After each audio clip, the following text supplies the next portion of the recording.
오늘 나경원 원내대표가 본회의장에서 연설을 했는데요. 어땠어요, 들어보니? 저는 뭐 김정은 저번에 대변인 했으니까 이번엔 김정은 중매인 정도 한번 했어야 되는 거 아닌가 싶었는데 예상외로 그런 얘기가 없었고 좀 임팩트가 없이 좀 전반적으로 뭐 이런 얘기하면 좀 그렇지만 뭐 이게 또 한번 강조점을 찾기가 어려웠다는 말씀을 드리겠고 의원님 하나씩 코멘트 하실 거죠? 아니 먼저 정리를 좀 해봐요. 저는 이제 이 연설문 전체에서 제일 웃기는 부분이 패스트트랙 부분인데요. 이 뭐 대사를 보면 이렇습니다. 정치의 전당인 이곳 국회에서 정치가 사라지는 우리 역사의 비극이었다고 패스트트랙을 얘기하는데 패스트트랙은 그 자유한국당의 전신인 새누리당이 자기들이 자처해서 국회 선진화법을 본인들이 내고 그때 뭐 황우여 원내대표 시절이었던 걸 기억을 하는데요.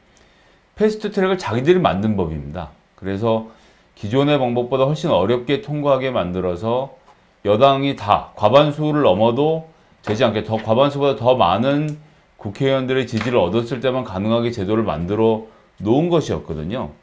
그래서 자기들이 고백을 해요. 다수당이 때로는 힘의 논리로 법안과 예산안을 밀어붙인 적은 있습니다. 이게 뭐냐면 새누리당이 날치기를 했습니다. 이렇게 얘기를 하는 거죠.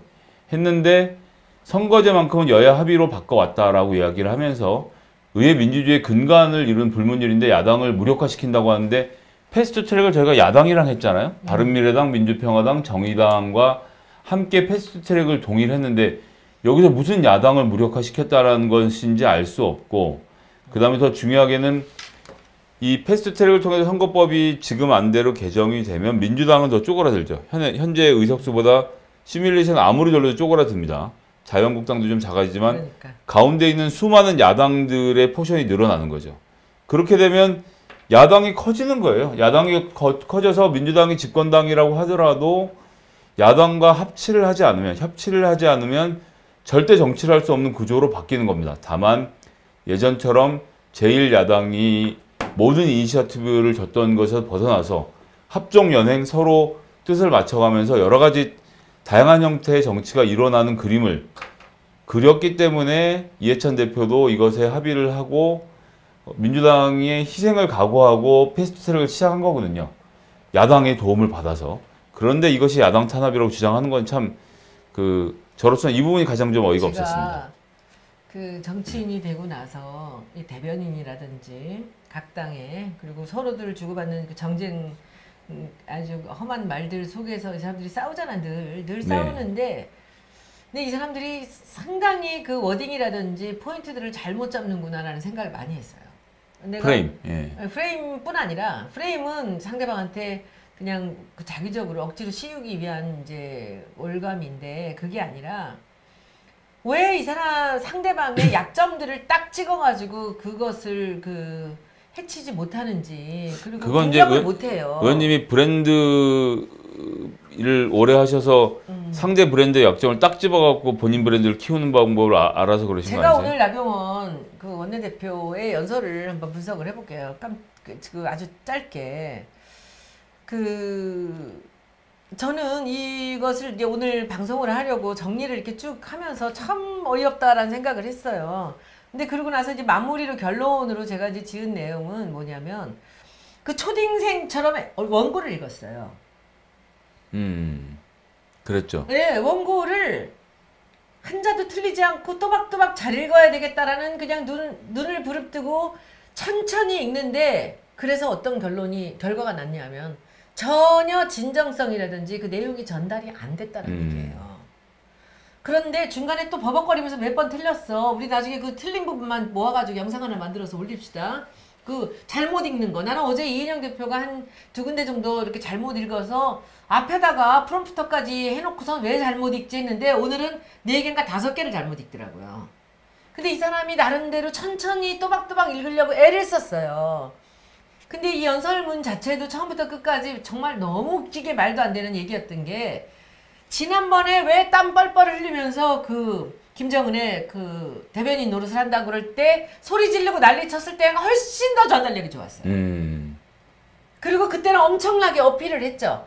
오늘 쫄보가 된 거예요. 그런 일이 또 벌어질까 봐 나 같으면 그보다 더 센 거를 했어. 왜냐면 그것이 자기를 얼마나 상대방을 결집시키고 자기가 강조가 됐는지 그 나경원이라는 사람 자체가 쌈꾼으로서 그 굉장한 각인이 됐던 날이었거든요. 네. 그런데 겁이 나서 못한 거예요. 기껏한 게 뭔지 알아? 신독재야. 독재는 뭔데? 독재는 니네들이잖아. 당신들 독재를 그걸 기정사실화하고 좀 더 다른 형태의 독재라고 기껏 나온 게 신독재예요. 그러니까 왜냐면 그냥 독재라고 하자니 당신들이 했던 것들의 그 옛날 오리지널 독재가 마음에 걸렸나? 독재하면 박정희 아닙니까? 우리 모두가 18년의 독재. 뭐 나경원 대표 이제 그 부분 잠깐 읽어주면 독재자가 선거를 악용해 득세한 사례를 우리는 역사에서 쉽게 확인할 수 있습니다. 본인들 역사니까. 그게 오리지널 독재죠. 그렇죠. 공화당의 독재고 그리고 이 지난 정권의 독재죠. 그러면서 이제 이런 얘기를 하죠. 공영방송을 정권 찬양방송으로 전락시켰습니다. 자기들 얘기지 대법원 다. 헌법재판소를 착착 접수해 가고 있습니다.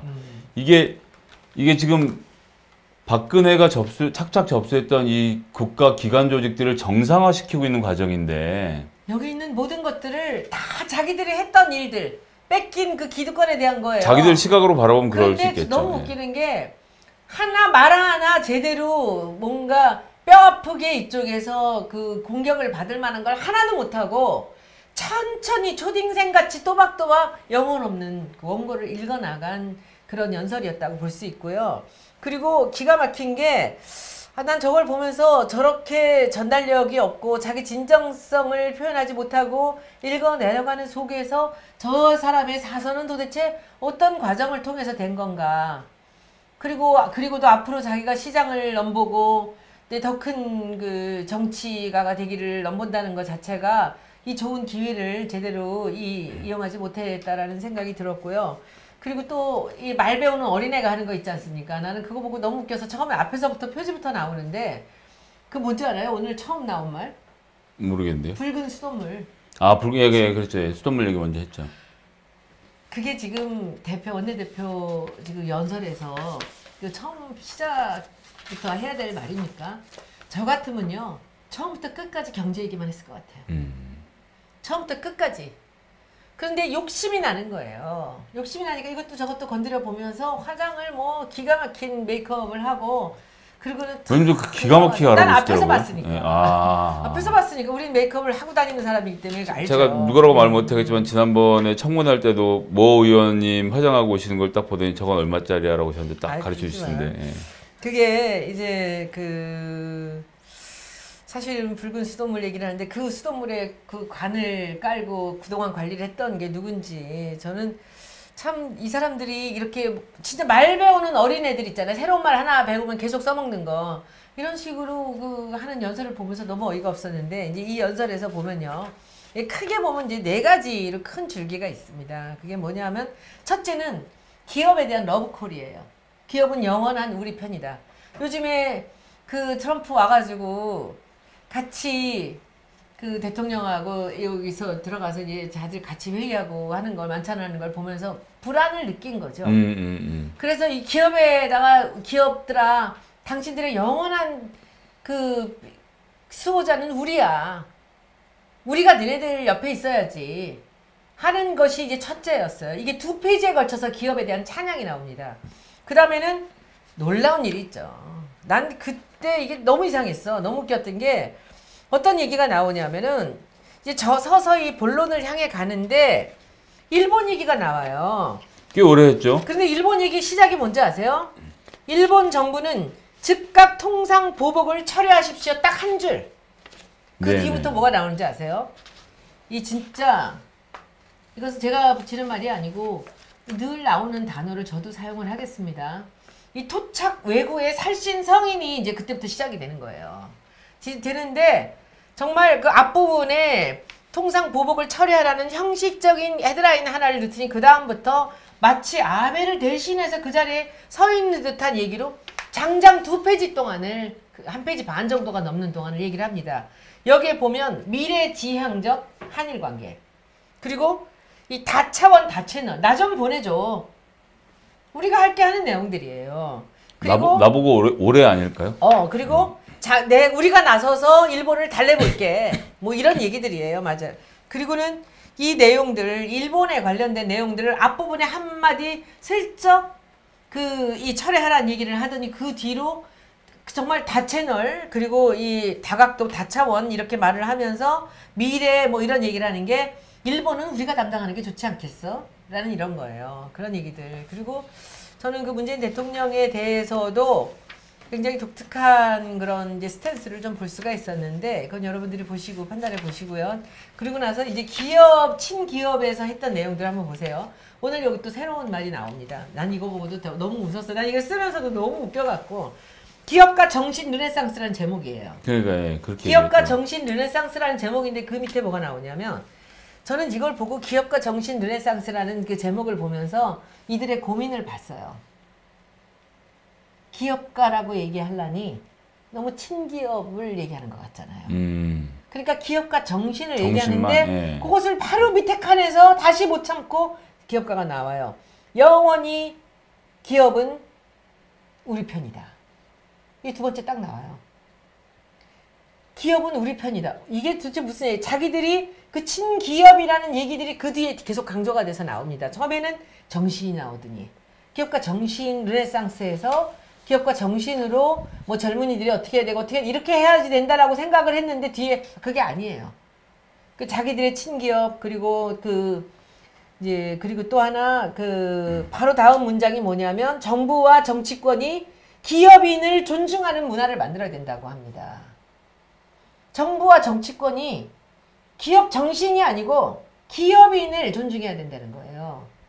그래서 앞부분에 제목을 달았을 때 하고 뒤에 바로 본심이 드러나고 있습니다. 기업인들에 대한 다시 한번 자기들하고 이 발을 맞춰야 되는 거죠. 저는 기업인을 잠재적 범죄자로 보지 말라는 나경원 대표의 주장은 뭐 문재인 대통령 정부가 이 기업인을 잠재적 범죄자로 보지 않기 때문에 그 동의할 수도 없지만 그 다음 말이 더 웃겨요. 애국자로 보는 시각 전환도 아니 대한민국 국민 중에 애국자가 아닌 사람은 또 누굽니까? 뭐 기업을 해야 애국이고 그럼 노동자는 뭐 매국이라는 얘기인 건지 이런 얘기 뭐 하라는 건지 잘 모르겠어요. 보고 있으면서도. 앞부분이 보면 자한당은 기업인이 중심인 나라의 정당이라는 얘기고요. 자기네들은 자한당은 자기들은 기업인들만 보고 가겠다는 얘기예요. 그 민주당이나 정부는 국민을 중심으로 하는 거죠. 이 얘기가 오늘 쭉 또 나옵니다. 네네. 이 오늘 한 얘기 중에서 가장 많은 페이지를 할애한 그 주제가 뭔지 아세요? 노동이에요. 노조. 예. 노조예요. 노조, 노동자. 네네 그렇습니다. 모든 자리. 일자리 성장 분배. 이런 부분들이 일자리 성장 분배는 문정부가 가장 중요하게 생각하는 화두거든요. 그렇죠. 근데 이 일자리 성장 분배에서 문정부가 실패를 했다는 얘기를 합니다. 그리고 사실은 지금 모두가 이 할머니 할아버지들조차도 지금 문정부를 싫어하는 사람들도 그래도 문재인 정부가 잘한 거 딱 하나 있다고 하는 게 뭔지 아세요? 문케어예요. 아 그렇죠. 뭐 그건 뭐 문케어인데 얼마나 저 사람들이 공부가 잘 돼 있으면 문케어를 공격을 합니다. 이걸 공격하면 어르신들이 다 이 혼란에 빠지게 됩니다.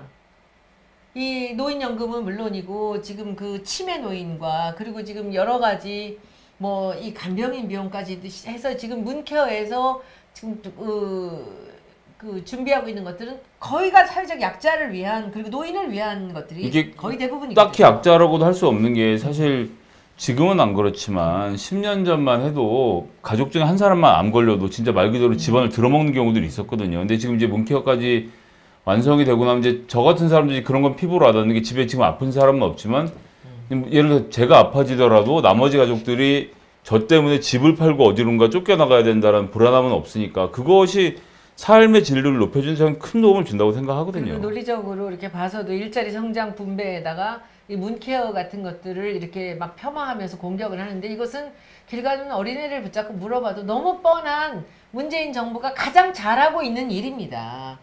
여기서 그 뒤에 다시 이제 뭐 최저임금이니 뭐니 이렇게 나오고 있는데 이 공격할 포인트를 너무 모르고 있다는 게 오늘 연설에 굉장히 그거 지금 중요한 다 가르쳐 주시는 것이고요. 거예요? 내가 지금 끝났는데 또 할 거 아니잖아요. 아, 그리고 예. 지금 뭐 이것을 문케어를 뭐라고 얘기하는지 아세요? 비현실적인 공약이라는 거예요. 여러분들이 보시기에는 비현실적이죠. 여러분들은 이런 거 꿈도 꾸지 않았으니까. 자한당 입장에서는, 새누리당, 한나라당 입장에서는 이런 사람들을 위해서 마음을 기울이거나 해본 적 있습니까? 항상 기업, 친기업, 그리고 일본하고 아삼육이 돼서 그 남북관계를 끊고 모든 것을 원점으로 되돌려서 이렇게 불편한 자리를 만들어 놓고는 지금 와서 문재인 대통령이 정말 몸을 던지면서 이 작업을 해서 지금 여기까지 트럼프가 와서 김정은의 손을 잡고 올라갔다 오는 이 장면까지 연출하는 때까지 왔는데 지금 와서 이런 얘기를 하는 것이 얼마나 포인트가 틀렸고 구구한 그 대표 연설인지를 저는 그냥 한 번에 봤어요. 전 이걸 쓰면서도 너무 웃겨가지고 내가 이걸 왜 써야 되나? 근데 너무 잘 쓰지 않았어요? 예, 쓰시면서 그리고 예. 그 다음에 이제 그냥 넘어갈 수 없다 하니까 이제 교육하면서 자사고가 나오는 거죠. 근데 이거는 뭐 다르게 말할 것도 없이 우리 박정희 대통령께서 고교 교육을 평준화시키면서 우리나라의 그 전반적인 수준도 굉장히 올라가고 특히나 모든 국민들이 평균적으로 평등하게 교육을 받으면서 전반적인 교육 수준이 향상된 것이 우리나라 이 산업화 성장의 원동력이었거든요. 근데 이걸 정면으로 부정하는 주장이라서 근데 여기서 더 웃기는 당혹스럽더라고요. 게 있어. 자사고에 대해서 이제 그 공격을 하면서 그 다음에 마무리해서 뭐라고 하는지 알아요? 개천에서 용이 나오는 사회가 되어야 되겠다는 거예요. 이게 자사고의 방향하고 어떻게 돼요? 반대되는 거 자사고 아닙니까? 한 달 그러니까? 등록금이 100만 원입니다. 개천에 계신 분들은 자사고에 못 가요, 지금. 말이 안 그리고 되는 거지. 상상고가 문제가 되는 가장 큰 포인트가 뭐냐 하면 사회적 약자들을 배려하는 전형을 정부가 요구하는 만큼 하지 않는 것. 즉 쉽게 얘기하면 등록금을 낼 형편이 안 되는데 공부 잘하는 친구들을 안 받아주고 있기 때문에 그것의 점수가 많이 깎였거든요. 그게 배가 아픈데 말을 못한 거예요. 그러니까 지금 이 자사고 얘기 실컷 하고 교육이 어쩌고 저쩌고 해놓고 나서 개천에서 용이 나오는 사회 교육을 해야 된다는 겁니다. 이 사람이 정신이 있는 사람인가? 저는 그런 생각이 들었고요. 그리고 뭐 그냥 갈 수 없으니까 또 무슨 교과서니 어쩌느니 하는 얘기들 하는데 이것저것 먹으려고 그러면 체합니다.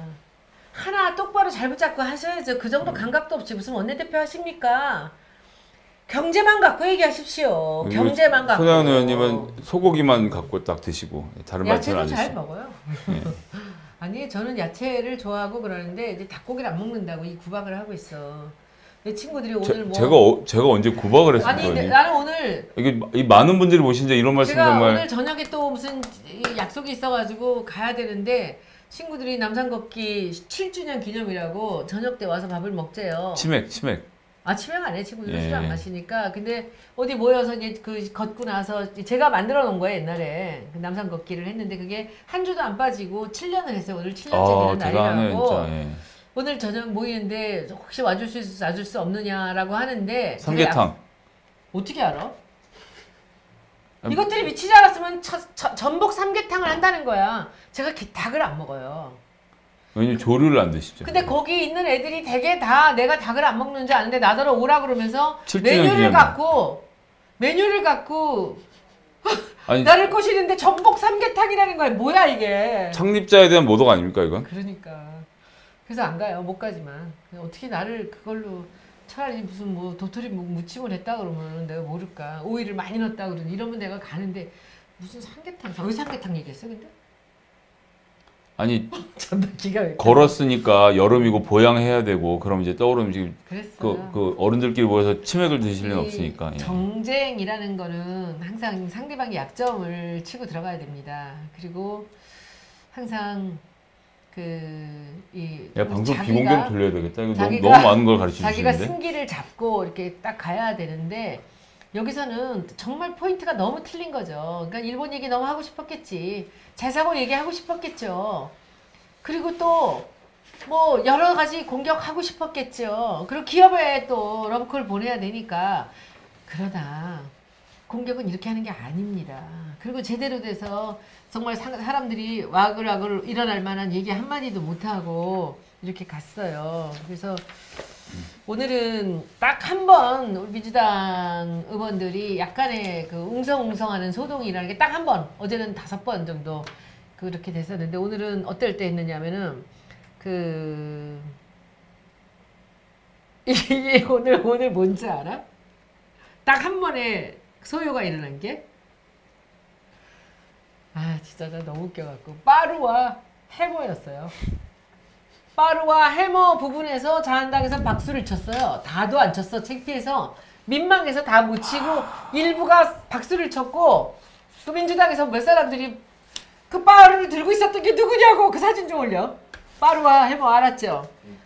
아, 세상에 그 소리를 하면서 거기서 박수를 치고 거기서 한번 조용히 그냥 몇 마디 하시는 소리 지르는 그런 의원들이 계셨습니다. 민주당에서. 그리고는 한 번도 무슨 소요가 일어나거나 뭐 소리를 지를 만한 내용도 없이 이렇게 그 먹을 것 없이 가짓수만 많은 왜 맛없는 그 냉장고에 있는 거 뚜껑만 열어서 다 열어놓은 것 같은 그런 반찬 있잖아요. 다 식은 거. 그런 그 싸구려 한정식의 그 대표 연설이었다고 저는 생각합니다. 아, 이거 뭐 야마가 딱 맨 끝에 나왔네요. 나경원 원내대표 정당 대표 연설 싸구려 한정식 같아. 다 식은. 다 식은 싸구려 한정식 같아. 냉장고에 네. 있는 것을 주섬주섬 꺼내놓기만 하고 신선한 거 하나도 없고 맛있는 거 하나도 없는 가짓수만 너절하게 늘어져 있는 이틀 전, 3일 전에 있는 그 반찬들도 다 꺼내놓은 그런 반찬. 저는 그렇게 생각했습니다. 뭐 제 생각에 그런데 뭐 누가 남들이 어떻게 하든지 그것은 뭐 자유죠. 어떻게 생각해요? 저는 그러니까 임팩트가 너무 없어서 없었어요. 어디에서라도 하나를 좀 때려야 되는데 이거는 예를 들어서 원내대표실에서도 누군가 연설문 작성자가 작성을 했을 텐데 저한테 들고 왔으면 이건 그냥 찢어버리고 다시 처음부터 써갖고라고 하는 뭐가 핵심에 있는지가 전혀 나와 있지 않는 부분이라 그 두 카트들 다 빠루들 사진을 해보세요. 왜 그러냐면은 이분이 지난번에 그 대변인 그 때 때문에 조금 겁을 먹었던 것 같아요. 그러니까 자기 생각을 세게 만들어 나간다는 것보다는 그냥 크게 소요도 일어나지 않고 욕먹지 않으면서 시끄러워지지 않은 연설을 만드는 게 아닌가라는 생각을 했습니다. 이게 84일 만에 열린 국회에서 본인과 지지자들과 그러니까 정당 당원들에게 힘 있는 메시지를 줘서 다시 그쵸. 싸울 수 있는 힘을 만들어 주는 그쵸. 계기가 됐어야 했는데 예. 그런 점에서 너무 좀 부족했던 것 같고요. 그냥 있는 거 없는 거 다 끌어다가 페이지를 맞추게 급급했던 그리고 어떤 그냥 심층적인 분석도 그렇게 하나도 없었고 천천히 또박또박 그렇게 잘 읽으려고 애를 쓰니까 그 속에서 전달이 안 된 거예요. 영혼이 전달이 되지 않았어요. 이게 이분이 하시는 이야기가 아니구나. 그냥 써준 대로 읽는구나. 예, 그러니까 그리고 그 저 빠르를 든 원내에서도 모습. 예. 예, 원내에서도 이런저런 그 내용들을 많이 요구했구나. 그런데 실제로 그 요구가 앞뒤가 잘 안 맞는 것들이 많았다는 거죠. 특히 문재인 케어라든지 일자리나 이런 부분에 대해서는 가장 많이 신경을 쓰는 문정부에서 신경을 쓰는 부분들을 들고 그냥 폄하하고 싶은 거죠. 문재인 정부에서 신경 쓰는 부분들을 무조건 스크래치를 내려고 하는 그런 의도만 보였지 전달이 되지 않았죠. 이 정도는 봅니다. 내일 또 보고 그 바른미래당에 내일 오신환 대표인가요? 네. 이 양반이 요즘엔 거의 자유한국당 의원 같잖아요. 내일 오늘 그 나경원 의원의 그 연설을 보고 다음으로 이분이 뭘 준비할까를 한번 또 궁금하게 보면서 가서 또 열심히 메모해서 그 내일은 또 방송하기는 그렇고 내일 또 할 수도 있어요. 네, 뭐 하죠. 뭐. 끝나고서 또 12시에 예. 또 합시다. 뭐 내일 해서 그냥 와서 해보고 그래서 그 연설은 저는 그 뭐 잘하고 못하고를 떠나서 그렇게 길게 한 그 연설을 요약을 해서 여러분들이 그 임팩트를 딱 이해하고 계시는 게 좋을 것 같아서 그렇게 생각을 합니다. 그리고 어제는 우리 방송을 했듯이 이인영 대표의 그 법으로 이 국회의원들의 출석을 일수를 맞추자라는 거 여기서 어긋나면은 바로 제명을 하고 징계를 상시국회 하는, 들고 예, 좋습니다. 예, 상시국회 저는 좋다고 봐요. 그 정말 개근은 아니어도 정근 정도를 할 수 있는 국회의원들이 돼야 되지 않을까. 국민 앞에 그 정도는 해야 창피하지 않지 않겠습니까? 그 정도 합니다. 오늘 방송은 네. 이 정도입니다. 오늘은 중요한 거 두 가지 알려드렸는데 뭐 나경원 대표의 연설은 별로 중요한 거 아니고요. 우리 김성교 보좌관이 이제 험난한 길을 떠나는 데 있어서 여러분들 많이 성원해 주시고 일단은 지금 원하는 건 뭐 카톡에 친구해달라는 것밖에 없네요. 네, 그렇습니다. 여러분들 들어가 주십시오. 그 think, THINK WHY, think Y입니다. 그래서 그냥 카톡에 think Y를 치면 나와요. 친구 아이디 검색에 띵크와이를 치면 친구 나옵니다. 아이디 검색에 think Y 하면 거기 들어가서 친구 누르면 돼요. 네, 누르면 됩니다. 그리고 안녕 이런 거 말 걸어주시면 안녕. 됩니다. 예. 한마디 해야지 예. 친구가 되죠. 예, 이모티콘도 괜찮고요. 아이씨. 그리고 말 걸기 쑥스러워요. 그리고 이제 보통 요- 이모티콘 여기 보내시더라고요. 나온 내용들이 이제 제목 달아갖고 바로 유튜브로 갈 거예요. 근데 유튜브는 이제 한 3분만 있으면은 6만 1000이 돼요. 그쵸? 6만 1000이 되죠? 이제 1000고지 넘었고 이제 다시 2000고지를 향해서 갑니다. 저도 뭐 지금 일주일에 2번 하겠다고 했지만 뭐 3번도 하고 4번도 하고 하나도 어렵지 않아요. 저도 방송이 안 무섭고 우리 김성애 보좌관은 뭐 방송을 씹어 먹으려고 하는 사람이니까. 아닙니다. 제가 무슨 이도 안 좋고 예, 어렵습니다. 예, 그래서 이제는 그 방송도 좀 다양하게 우리 많이 해서 보도록 하겠습니다. 그래서 다음에는 여러분들 오늘 보신 분들 그 김성애 보좌관이 어떤 정치의 길로 갔으면 좋을지 여러분들이 한번 아이디어를 주십시오. 댓글로 달아주시고요. 부탁드립니다. 네, 감사합니다. 네, 점심 맛있게 드시고 주말 잘 보내십시오.